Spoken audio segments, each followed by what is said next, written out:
نحمده ونصلي على رسوله الكريم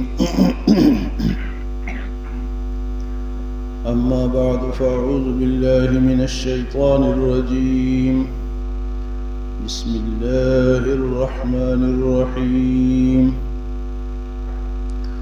أليس الله بكاف عبدا ويخوفونك بالذين من دونه ومن يضلل الله فما له من هاد ومن يهد الله فما له من مضل أليس الله بعزيز ذي انتقام ولئن سألتهم من خلق السماوات والأرض ليقولن الله قل أفرأيتم ما تدعون من دون الله إن أرادني الله بضر هل هن كاشفات ضره أو أرادني برحمة هل هن ممسكات رحمتي قل حسبي الله عليه يتوكل المتوكلون.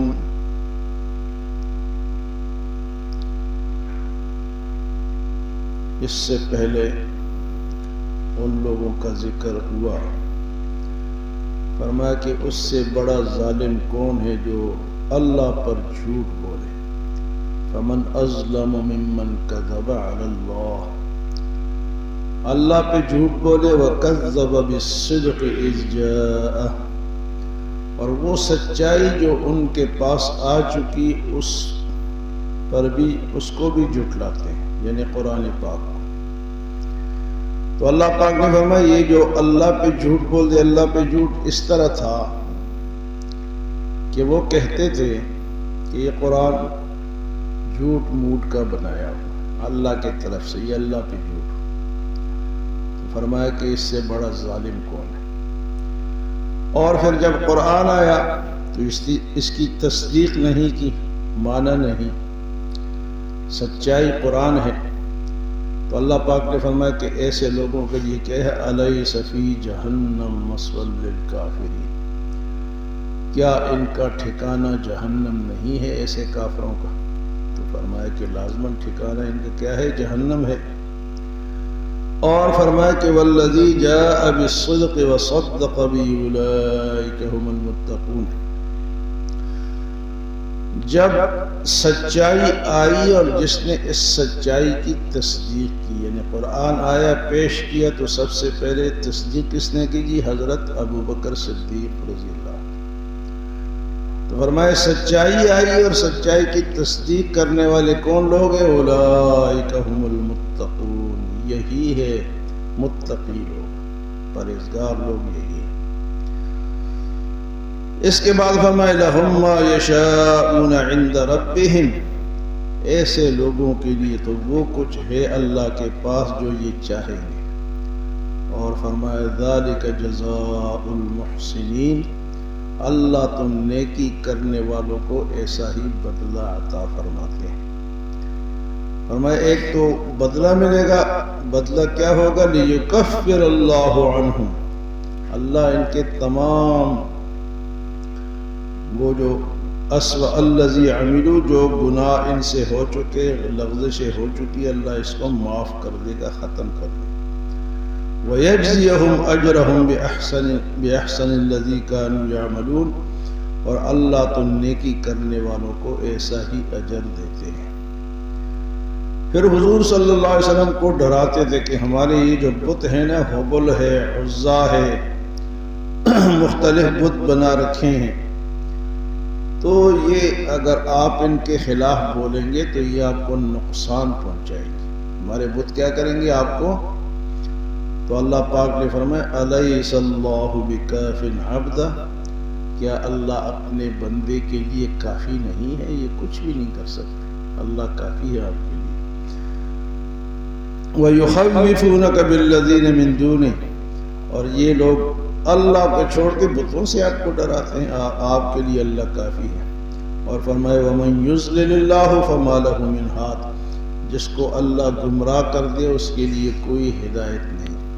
اللہ کسی کو گمراہ کرتا نہیں ہے، لیکن جو ادھر خود بخود گرنا چاہتا ہے گمراہی میں، تو پھر اللہ پاک فرماتے ٹھیک ہے تجھے یہ اس پر تو راضی ہے تو پھر راضی رہے۔ ہاں فرمائے وَمَن يَهْدِ اللَّهُ فَمَا لَهُ مِن مُضِلٍّ، اور جس کو اللہ ہدایت دے دے اس کو کوئی گمراہ نہیں کر سکتا۔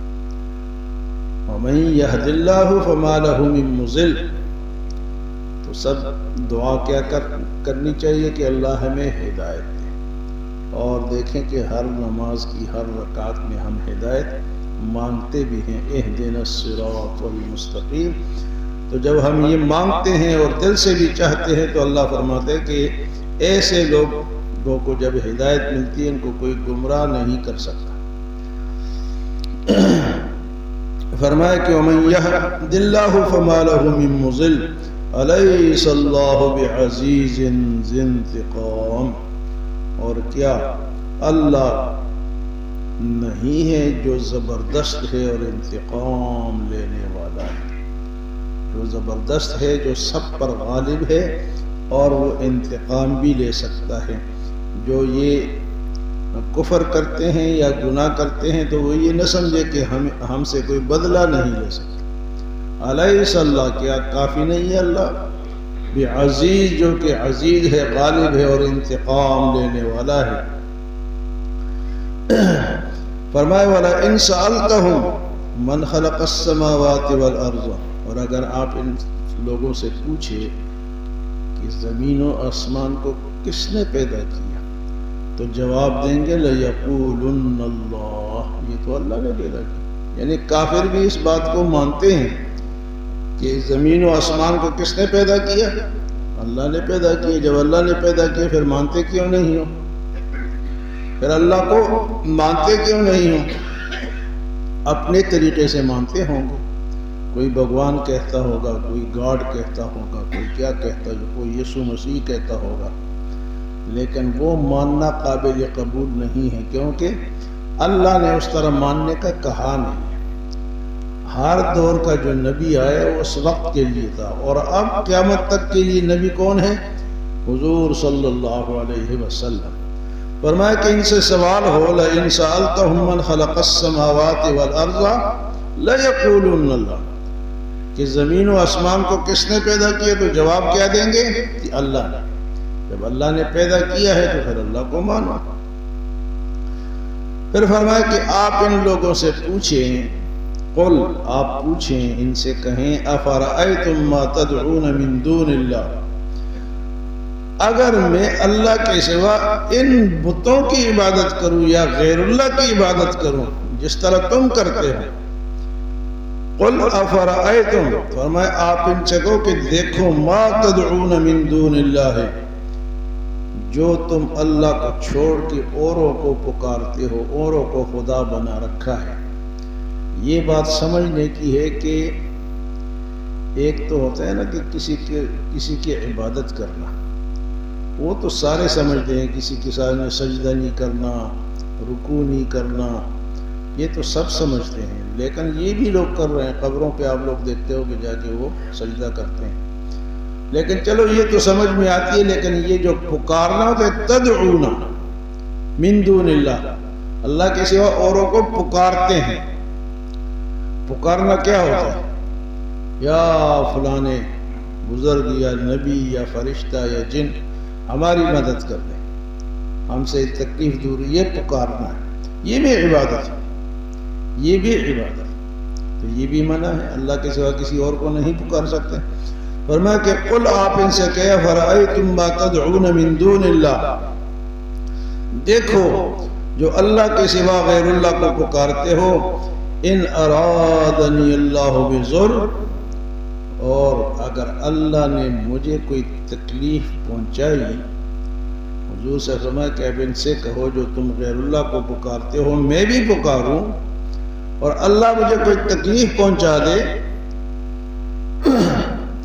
ان ارادنی اللہ بضر، اگر اللہ ارادہ کر لے مجھے تکلیف پہنچانے کا، حل ہن کاشفات ضرہ، تو اس تکلیف کو اللہ کے سوا کون دور کر سکتا ہے؟ کوئی نہیں کر سکتا۔ فرمایا کہ ان سے کہو کہ اگر اللہ کی طرف سے کوئی تکلیف آ جائے، بیماری آ جائے، کوئی اور مصیبت آ جائے، تو اس تکلیف کو کون دور کر سکتا ہے؟ اللہ ہی کر سکتے ہیں۔ ہاں، جو ڈاکٹر یا حکیم یا یہ جو لوگ ہیں، یا دم کرنا ہو گیا، یہ تو ایک ذریعہ ہے، وسیلہ ہے، اس کو اختیار کرنا بھی سنت ہے، لیکن اس کو دور کوئی نہیں کر سکتا۔ دوائی دور نہیں کر سکتی، دور کرنے والی ذات کیا ہے؟ اللہ تعالیٰ ہے۔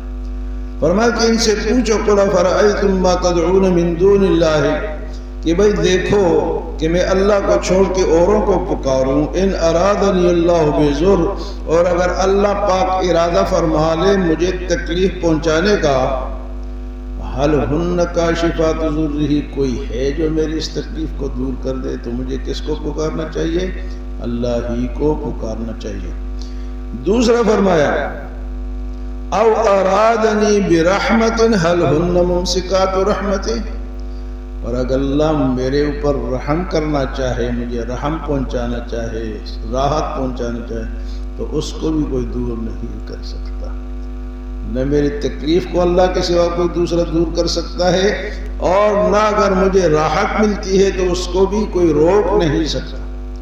تو تکلیف بھی کس کی طرف سے؟ اللہ کی طرف سے، اور آسانی بھی کس کی طرف سے؟ تو اس لیے ہر وقت اللہ کو یاد کرنا چاہیے، اسی کو پکارنا چاہیے، اسی سے مانگنا چاہیے، اور حکم بھی یہی ہے۔